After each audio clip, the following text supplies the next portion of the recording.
Shiddas, the Samsung exclusive store, City Arcade, Bendurwell, Mangalore, and Udupi Manipal Main Road, Udupi.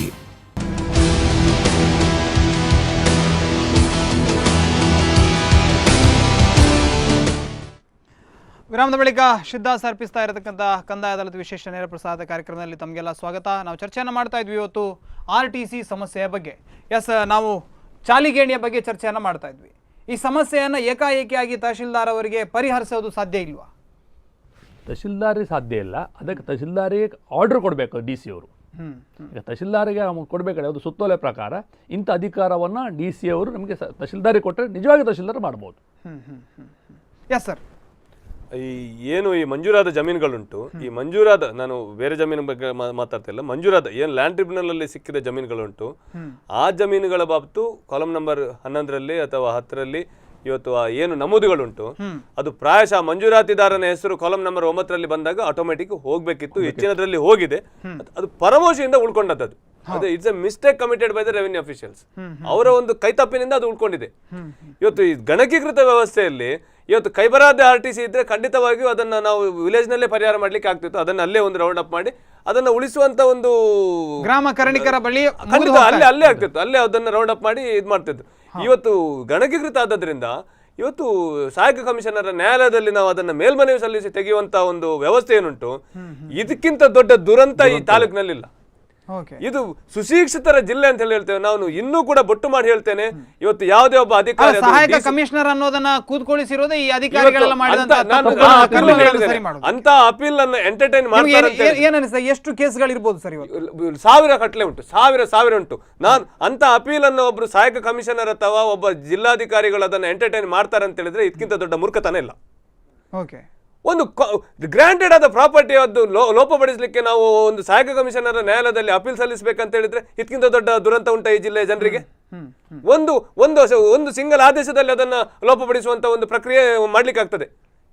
ಇವತ್ತು ಅವ್ರ ಹತ್ರ ಕೇಳಿದ್ರೆ ಯಾವ ಆಧಾರದಲ್ಲಿ ನೀವು ಮಾಡ್ಲಿಕ್ಕೆ ಆಗುದಿಲ್ಲ ಅಂತ ಹೇಳಿ ಅವ್ರ ಹತ್ರ ಉತ್ತರ ಇಲ್ಲ. ಯಾಕೆ ಮಾಡ್ಲಿಕ್ಕೆ ಆಗುದಿಲ್ಲ ಅವ್ರ ಹತ್ರ ಉತ್ತರ ಇಲ್ಲ. ಚಾಲಿಗೇಣಿ ನಡೀತಾ ಇದೆಯಾ ಕೇಳಬೇಕು. ಗೇಣಿ ಅನ್ನುವಂತ ಶಬ್ದ ಹೋಗಿ ಆಯ್ತು. ಇವತ್ತು ಬಾಕಿ ಜಮೀನಲ್ಲಿದ್ರೆ ಅದರಲ್ಲೂ ಕೂಡ ತೆಗೆಯುವಂತ ಒಂದು ವ್ಯವಸ್ಥೆ ಬೇಕಿತ್ತು. ಯಾಕಂತ ಹೇಳಿದ್ರೆ ಗೇಣಿ ಜಮೀನು ನೀತಾಗಿ ಅಲ್ಲಿಂದ ಮಂಜೂರಾದ ಜಮೀನು ಅದನ್ನು ಕೂಡ ಇವತ್ತು ಉಳಿಸಿಕೊಂಡಿದ್ದಾರೆ ಅಂತ ಹೇಳಿದ್ರೆ ಇದು ಜನರ ದೌರ್ಭಾಗ್ಯ. ಎಸ್, ಓಕೆ, ಮತ್ತೊಂದು ಕರೆ ಇದೆ, ಕರೆಯನ್ನು ಸ್ವೀಕರಿಸೋಣ. ಹಲೋ ನಮಸ್ತೆ ಸರ್. ಎಲ್ಲಿಂದ ಕರೆ ಮಾಡ್ತಾ ಇದ್ದೀರಿ? ತಮ್ಮ ಹೆಸರೇನು? ರಾಯಚೂರಿನವರು ಸರ್, ನಾವು ಉಡುಪಿಲೇ ಇರೋದು. ಎಸ್, ಹೇಳಿ ಸರ್. ಈಗ ಉಮೇಶ್ ಶೆಟ್ಟಿ ಅವರಿಗೆ, ನಮ್ಮ ರಾಯಚೂರಿನಲ್ಲಿ ಈ ತರ ಸಮಸ್ಯೆ ಯಾವುದೂ ಇಲ್ಲ ಸರ್. ಅಲ್ಲಿ ಯಾವುದೇ ಸಮಸ್ಯೆ ಇಲ್ಲ, ಈ ತರ ಸಮಸ್ಯೆ ಇಲ್ಲ. ಯಾಕೆ ಅಂದ್ರೆ ಇಲ್ಲಿ ನೋಡಿ, ನಿಮ್ಮ ಮಲೆನಾಡಿನಲ್ಲಿ ಅಲ್ಲೊಂದ್ ಮನೆ, ಇಲ್ಲೊಂದ್ ಮನೆ, ಇಲ್ಲೊಂದ್ ಮನೆ. ಹೌದು ಹೌದು. 1 ಕಿಲೋಮೀಟರ್ಗೆ, ಅರ್ಧ ಕಿಲೋಮೀಟರ್ಗೆ, 3 ಕಿಲೋಮೀಟರ್ಗೆ. ಹೌದು. ನಿಮ್ಮ ನೈಲ್ ಲೈನ್ ಸಮಸ್ಯೆ ಅಲ್ಲಿ ಯಾವುದು ತೋರಿಸುದಿಲ್ಲ. ಅಲ್ಲಿ ಒಂದು ಗ್ರಾಮದ ಎಲ್ಲಾ ಪ್ರಜೆಗಳು ಒಟ್ಟಾಗಿ ಏನು ಸಮಸ್ಯೆಯನ್ನು ಅಧಿಕಾರಿಗಳ ಹತ್ರ ಮನವಿ ಮಾಡಿಕೊಂಡಾಗ ಅವರು ಸ್ಪಂದನ ಮಾಡಿ ಎಲ್ಲ ಬಗೆಹರಿಸ್ತಾರೆ. ಇಲ್ಲಿ ಗ್ರಾಮದ ಜನಗಳು ಒಟ್ಟಾಗುದೇ ಇಲ್ಲ ಇಲ್ಲಿ ಅವರು. ಹೌದು. ಈ ಒಂದು ಗ್ರಾಮ ತಗೊಂಡು ಮಾದರಿಯಾಗಿ ನೀವು ಕೂಡಿ ಆಂದೋಲನ ಹೇಳ್ತಿಲ್ಲ. ಒಂದು ಗ್ರಾಮ ತಗೊಂಡು ಆ ಸರ್ವೆ ನಂಬರ್ 50 ಎಕರೆ ಬರಲಿ, 30 ಎಕರೆ ಬರಲಿ, 100 ಎಕರೆ ಬರಲಿ, ಇಲ್ಲಿ ಸ್ವಾಧೀನ ಯಾರಿದ್ದಾನೋ ಅವನಿಗೆ ಮೊದಲ ಆದ್ಯತೆ ಕೊಟ್ಟು ಸ್ವಾಧೀನ ಇಲ್ಲದ ಒಂದನ್ನು ಅಲ್ಲಿಂದ ಎಬ್ಬಿಸ್ಬೋದಲ್ಲ ಸರ್? ಧನ್ಯವಾದಗಳು ಸರ್. ಪ್ರಾಯಶಃ ಕಂದಾಯ ಇಲಾಖೆಗೆ ಬಹಳಷ್ಟು ಒಂದು ಉಪಯುಕ್ತ ಮಾಹಿತಿಯನ್ನು ಅವರು ಕೊಟ್ಟಿದ್ದಾರೆ. ಅತ್ಯಂತ ಉಪಯುಕ್ತ ಮಾಹಿತಿ. ಇವತ್ತು ಎಷ್ಟು ಜನ ಕಂದಾಯ ಅಧಿಕಾರಿಗಳು ಇದನ್ನು ಕೇಳ್ತಾರೆ ಅಂತ ಇಲ್ಲಿ ಗೊತ್ತಿಲ್ಲ. ಎಲ್ಲೂ ಇಲ್ಲ ಈ ಸಮಸ್ಯೆಗಳು. ನಾನು ಅವಾಗ ಹೇಳಿದಲ್ಲ, ಅವಿಭಜಿತ ದಕ್ಷಿಣ ಕನ್ನಡದಲ್ಲಿ ಬಿಟ್ಟರೆ ಕರ್ನಾಟಕ ರಾಜ್ಯದಲ್ಲಿ ಯಾವುದೇ ಜಿಲ್ಲೆಯಲ್ಲಿ ಇಂಥ ಸಮಸ್ಯೆಗಳಿಲ್ಲ, ಯಾವುದೇ ರಾಜ್ಯದಲ್ಲಿ ಇಲ್ಲ. ಇವತ್ತು ಪೋಡಿ ಆಂದೋಲನ, ಇವತ್ತು ಈ 11 ಸ್ಕೆಚ್ ಅಂತ ಹೇಳಿ ಬಂತು. ಆವಾಗ ಬೆಂಗಳೂರಿನಿಂದ ಕೆಲವೆಲ್ಲ ಟೆಕ್ನಿಷಿಯನ್ಸ್ ಎಲ್ಲ ಬಂದ್ರು. ಈ 11 ಸ್ಕೆಚ್ ಮಾಡುವಾಗ ಸರ್ವೆ ಡಿಪಾರ್ಟ್ಮೆಂಟ್ ಇಂದ ಕೆಲವು ಟೆಕ್ನಿಷಿಯನ್ಸ್ ಬಂದ್ರು. ನಾನಾಗ ಅವ್ರ ಹತ್ರ ಹೇಳಿದೆ, ಸ್ವಾಮಿ ನೀವು ಸರ್ವೇರನ್ನ ನಮಗೆ ಎಲ್ಲಿಂದ ತಂದು ಕೊಡುವುದು ಬೇಡ. ಇವತ್ತು ನಮ್ಮ ಗ್ರಾಮದಲ್ಲೇ ಗ್ರಾಮ ಕರಣಿಕರು ಇದ್ದಾರೆ, ಅವರಿಗೂ ಬೇಸಿಕ್ ಆದ ಸರ್ವೆ ಒಂದು ನಾಲೆಜ್ ಉಂಟು. ಏನ್ ಸರ್ವೆ ಅಂತ ಹೇಳಿದ್ರೆ ಏನುಂಟು ಅದರಲ್ಲಿ? ಗುಣಾಕಾರ ಮತ್ತೆ ಭಾಗಾಕಾರ. ಮತ್ತೆ ಸರ್ವೆ ಅದರಲ್ಲಿ ದೊಡ್ಡ ಒಂದು ವಿಚಾರ ಎಂತದಿಲ್ಲ. ಇವತ್ತು ಗುಣಾಕಾರ ಭಾಗಾಕಾರ ಗೊತ್ತಿದ್ರೆ ಒಂದು 15 ದಿವಸ ಟ್ರೈನಿಂಗ್ ತಗೊಂಡ್ರೆ ಸರ್ವೆದೊಂದು ಸಾಮಾನ್ಯ ಮಾಹಿತಿ ಉಂಟು. ಎಲ್ಲದ ಮುಂಚೆ ಎಲ್ಲ ಗ್ರಾಮದಲ್ಲಿ ಗ್ರಾಮ ಕರಣಿಕರು ಸರ್ವೆ ಕೆಲಸವನ್ನು ಮಾಡ್ತಿದ್ರು. ಇವತ್ತು ಆಯಾಯ ಗ್ರಾಮದ ಸರ್ವೆಯನ್ನ ಗ್ರಾಮ ಕರ್ಣಿಕರ ಮುಖಾಂತರ ಮಾಡಿಸಿ ಪೋಡಿ ಆಂದೋಲನ ಅಂತೇಳಿ ಮಾಡಿ ಅವ್ರು ಏನ್ ಹೇಳಿದ್ರು, ಅವಾಗೆಲ್ಲ ಜನರು ಒಟ್ಟಾಗ್ತಾರೆ. ಭೂಮಿಯಲ್ಲಿ ಇದ್ದವರು, ಹೊರ ಊರಿನಲ್ಲಿ ಇದ್ದವರು ಕೂಡ ನಮ್ಮ ಗ್ರಾಮದಲ್ಲಿ ಪೋಡಿ ಆಂದೋಲನ ಆಗ್ತಾ ಉಂಟಂತೇಳಿ ಇವತ್ತು ಆ ಒಂದು ಗ್ರಾಮ ಕರ್ಣಿಕರದ್ದು ಪರಿಚಯ ಪ್ರತಿಯೊಬ್ಬರಿಗೂ ಇರ್ತದೆ. ಸತ್ಯಾಂಶ ಗ್ರಾಮದ ಗ್ರಾಮ ಕರ್ಣಿಕರಿಗೆ ಇರ್ತದೆ. ಅವರಿಗೆ ಒಂದು 2 ಸರ್ವೇರನ್ನ ಕೊಡಿ, ಇಡೀ ಗ್ರಾಮಕ್ಕೆ ಸಹಾಯಕರಾಗಿ ಕೊಡಿ. ಅದನ್ನು ಹೋಬಳಿಗೆ ಮಟ್ಟಕ್ಕೆ ಬರುವಾಗ ಒಂದು ಯಾರಾದ್ರೂ ಸರ್ವೆ ಸೂಪರ್ವೈಸರ್ ಅನ್ನ ಇಟ್ಟು ಒಂದು ಪೋಡಿ ಆಂದೋಲನ ಅಂತೇಳಿ ಮಾಡಿ ಸುಮೋಟೋ ಒಂದು ಪೈಲಟ್ ಯೋಜನೆ ಅಂತೇಳಿ ತಗೊಂಡು ಪೋಡಿ ಆಂದೋಲನ ಮಾಡಿ ನೀವು ಎಲ್ಲೆಲ್ಲಿಂದ ಸರ್ವೇರ್ ತಂದು ನಮ್ಮ ಹತ್ರ ಒಂದು 600 ರೂಪಾಯಿ ಕಟ್ಟಿಸ್ಕೊಂಡು ಅಥವಾ 2.5 ಸಾವಿರ ಕಟ್ಕೊಂಡು ಮಾಡಿದ್ರೆ ಅಂತ ಪ್ರಕರಣಗಳನ್ನ ನೀವು ಅದು ಸಾಬೀತಾಗಿ ಅದು ಆಗುದಿಲ್ಲ. ಇವತ್ತು ಇಡೀ ಗ್ರಾಮಕ್ಕೆ ಪೋಡಿ ಅನ್ನುವಂತ ಒಂದು ಆಂದೋಲನ ಸ್ಟಾರ್ಟ್ ಆದ್ರೆ ಇವ್ರು ಅವ್ರು ಹೇಳಿದ್ರು, ಇವತ್ತು ಗ್ರಾಮದ ಜನರು ಒಟ್ಟಾಗ್ತಾರೆ. ಆ ಗ್ರಾಮದ ಪಂಚಾಯತ್ ಒಂದು ಏನು ಅಧಿಕಾರಿಗಳು ಅವರನ್ನ ಕಾನ್ಫಿಡೆನ್ಸ್ ತಗೊಳ್ಬಹುದು.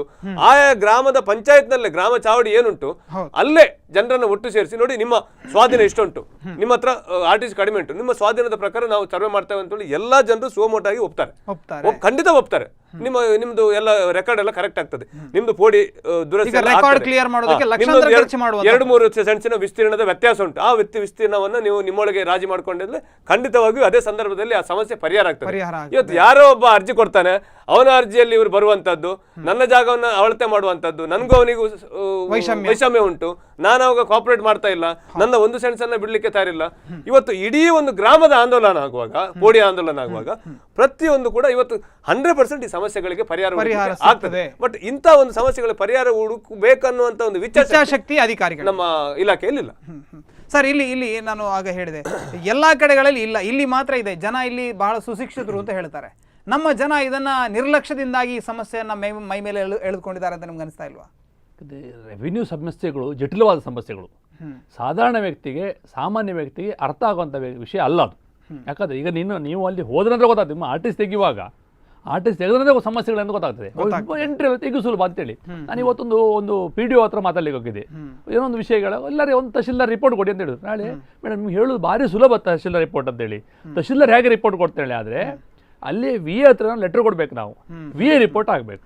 ಅವ್ರಿಗೆ it will takes 1 week to 15 days. ಯಾಕಂದ್ರೆ ಅವ್ರಿಗೆ VA ಒಂದೇ ಗ್ರಾಮ ಅಲ್ಲ, ನಾಳೆ 3 ಗ್ರಾಮ ಇದೆ. ಅದ್ರ ನಂತರ ಅದನ್ನ ರೆವಿನ್ಯೂ ಆಫೀಸರ್ ಎನ್ಕ್ವೈರಿ ಮಾಡ್ತಾರೆ. ಅವರಿಗೆ ಕೆಲವು ದಿನಗಳು ಬೇಕು, ಅವ್ರೊಂದು 15 ದಿನ ಬೇಕು. ಆಮೇಲೆ ತಹಶೀಲ್ದಾರ್ ಆಫೀಸ್ 1 ತಿಂಗಳು ಕಡತಗಳಲ್ಲಿ ಅವ್ರಿಗೆ ಕೂಡ ಹಾಕಿ ಒಬ್ಬೊಬ್ಬರಿಗೆ 5-6 ಚಾರ್ಜ್ ಕೊಟ್ಟಿದ್ದಾರೆ. ಒಬ್ಬರು ಆಫೀಸರ್ ಸ್ಟಾಫ್ಗಳಿಗೆ ಕೂಡ 2-2.5 ತಿಂಗಳು ಪ್ರೊಸೆಸ್ ಇದೆ. ಈಗ ನೀವು 1 ನಿಮಿಷಲೇ ಕೊಡುವಂಥ ಕೆಲಸವನ್ನ ನಾನು 2.5 ತಿಂಗಳು ಪ್ರಯತ್ನ ಮಾಡಬೇಕು. ಎಂಡೋಸ್ಮೆಂಟ್ ಕೊಡುವುದು ಸಾಧ್ಯ ಇಲ್ಲ. ಈ ವ್ಯವಸ್ಥೆಗಳು ನಮ್ಮಲ್ಲಿಲ್ಲ. ಏನಂದ್ರೆ ಅಗ್ರಿಕಲ್ಚರ್ ಪ್ರಾಪರ್ಟಿಗಳಲ್ಲಿ ಮನೆ ಇದ್ದರೆ ಅದಕ್ಕೆ 11E ಅಂತೊಂದು ಹಿಂಬಾರ ಕೊಡುವ ಸಿಸ್ಟಮ್ ಉಂಟು. 11B ಕೊಡಬೇಕಾದ್ರೆ ಅದು ಇಟ್ ಶುಡ್ ಬಿ ಕನ್ವರ್ಟ್. ಈಗ ಡೀಮ್ಡ್ ಕನ್ವರ್ಟ್ ಪ್ರಾಪರ್ಟಿ ಅಂತ ಇರ್ತದೆ, ಅಥವಾ ಕೃಷಿ ಭೂಮಿಯಲ್ಲಿ ಮನೆ ಕಟ್ಟಿರ್ತಾನೆ, ಅದಕ್ಕೆ ಇವತ್ತು ಕೊಡೋ ಪ್ರೊವಿಷನ್ ಇವತ್ತು ಪ್ರೊವಿಷನ್ ಇಲ್ಲ. ಯಾಕೆ ಅವ್ರು ಹೇಳ್ತಾನೆ ಕಂಪ್ಯೂಟರ್ ತಗೊಳ್ಳೋದಿಲ್ಲ, ಒಪ್ತೇನೆ, ಹೌದು ಕೊಡೋದಿಲ್ಲ. ಆದರೆ ಇವರು ಕೊನೆಯ ಪಕ್ಷ ಹಿಂಬಾರ ಕೊಟ್ಟರೆ ಕೂಡ ಆ ಜಾಗನ ಇನ್ನೂ ಪರಬರ ಮಾಡ್ಲಿಕ್ಕೆ ಒಂದು ಅವಕಾಶ ಇದೆ, ಕೊಡಬಹುದು. ಕರೆಯನ್ನು ಸ್ವೀಕರಿಸೋಣ. ಹಲೋ ಸರ್, ನಮಸ್ತೆ. ಎಲ್ಲಿಂದ ಕರೆ ಮಾಡ್ತಾ ಇದ್ರಿ? ತಮ್ಮ ಹೆಸರೇನು?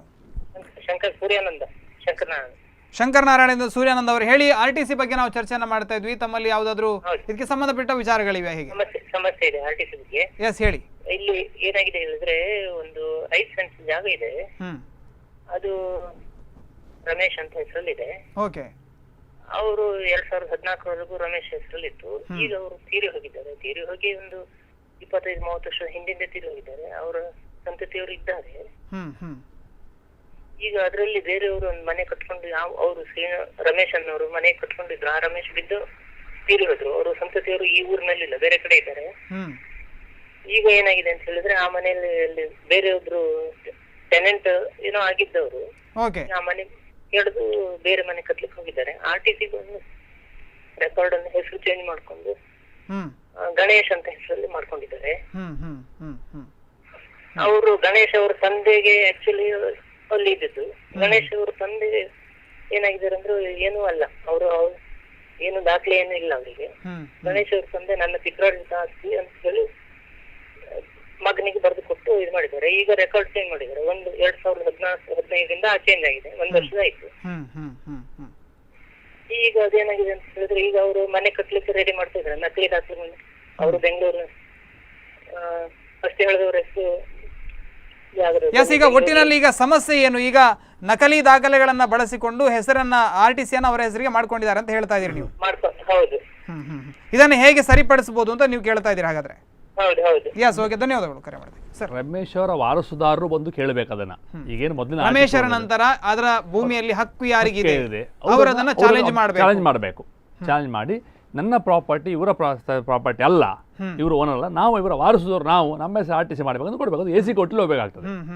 ಇದಕ್ಕೆ ಫ್ರಾಡ್ ಮಾಡಿರುವಂತ ಕೆಲಸ. ಎಸ್ ಸರ್, ಎಸ್, ಇದಕ್ಕೆ ಏನು ಸಮಸ್ಯೆ? ಇವತ್ತು ಯಾರಾದ್ರೂ ಒಬ್ಬ RTC ಹೋಲ್ಡರ್ ಮೃತಪಟ್ಟಾಗ ಅವನ ವಾರಿಸುದಾರರ ಅವನ ಯಾವುದೇ ಒಂದು ದಾಖಲೆ ವೀಲುನಾಮೆ ಅಥವಾ ಇನ್ನಿತರ ಯಾವುದೇ ರೀತಿಯಲ್ಲಿ ಪರಾಬರಿ ಆಗದಿದ್ರೆ ಅವನ ವಾರಿಸುದಾರ ಹೆಸರಿಗೆ RTC ಬರುವಂತದ್ದು ಅದು ಕಾನೂನು ಕ್ರಮಬದ್ಧ. ಹೌದು.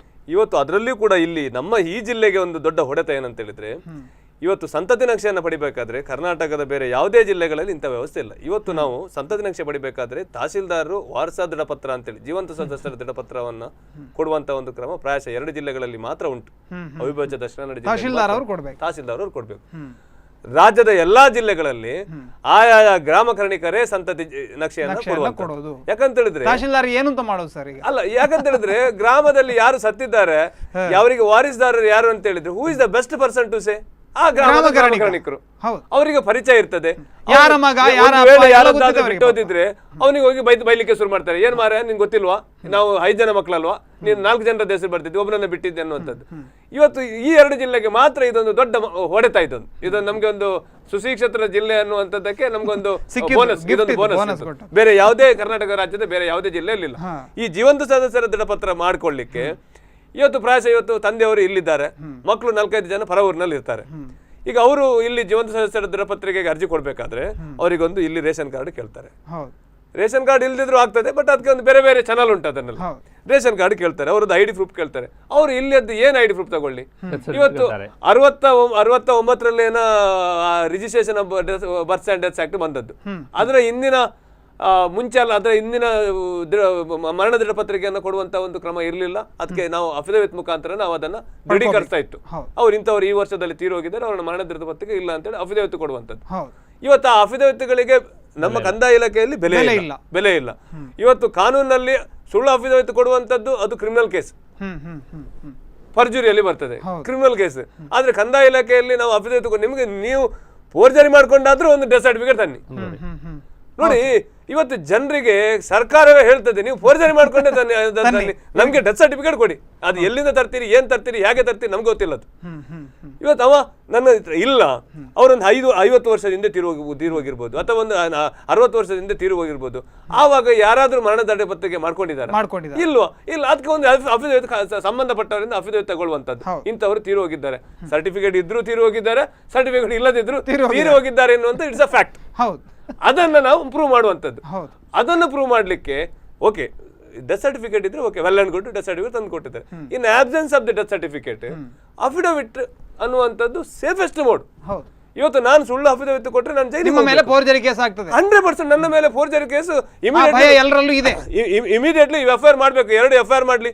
ಸುಳ್ಳು ಅಫಿಡವಿಟ್ ಕೊಟ್ಟು ಯಾವ್ದಾದ್ರು ಇದು ಮಾಡಿದ್ರೆ 2 FIR ಮಾಡ್ಲಿ, ಎಲ್ಲರೂ ಸುಳ್ಳು ಅಫಿಡವಿಟ್ ಕೊಡುವಂತದ್ದು ನಿಲ್ತದೆ. ನೀವು ಅಫಿಡವಿಟ್ ಕೊಡ್ಲಿಕ್ಕಿಲ್ಲ, ನೀವು ಸತ್ಯ ಹೇಳಿ, ನಾನು ಸತ್ಯವಾಕ್ಯ ಪ್ರಮಾಣ ಮಾಡಿ ಈ ಪ್ರಮಾಣ ಪತ್ರದಲ್ಲಿ ದೃಢೀಕರಿಸುತ್ತೇನೆ, ಅದು ಬೇಡ. ನೀವು ಎಲ್ಲಿಯಾದ್ರೂ ಒಂದು ಫೋರ್ಜರಿ ಮಾಡಿ ಈಗ ಇವರ ಸಮಸ್ಯೆಗೆ ಏನು ಪರಿಹಾರ? ನೋಡಿ, ಇವತ್ತು ಸಂತತಿ ನಕ್ಷೆ ಎನ್ನುವಂಥದ್ದು ಅವರು ಮಾಡದೆ RTC ಅಲ್ಲಿ ಆಗುದಿಲ್ಲ, ಬದಲಾವಣೆ ಆಗುದಿಲ್ಲ. ತೀರೋದ ನಂತರ ಅವರು ನಕಲಿ ದಾಖಲೆಗಳಂತ ಹೇಳಿದ್ರೆ ವಿಲ್ನಾಮೆ ಮಾಡಿರ್ಬೋದು.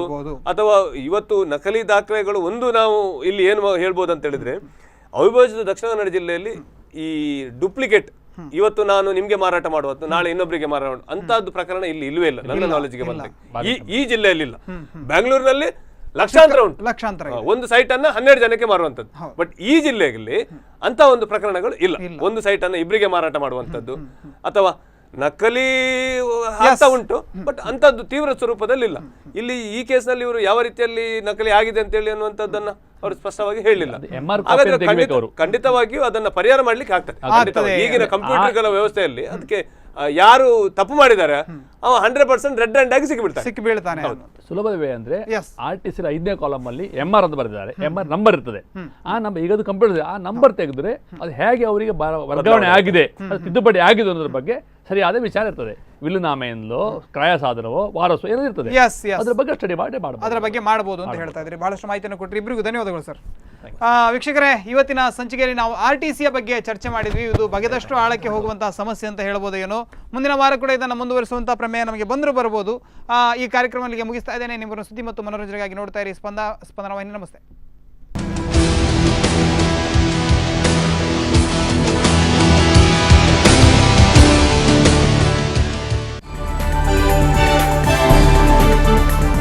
ಪ್ರಾಯೋಜಕರು ಶಿದ್ದಾಸ್, the Samsung exclusive store, city arcade, Bendoorwell, Mangalore, and Udupi Manipal Main Road, Udupi.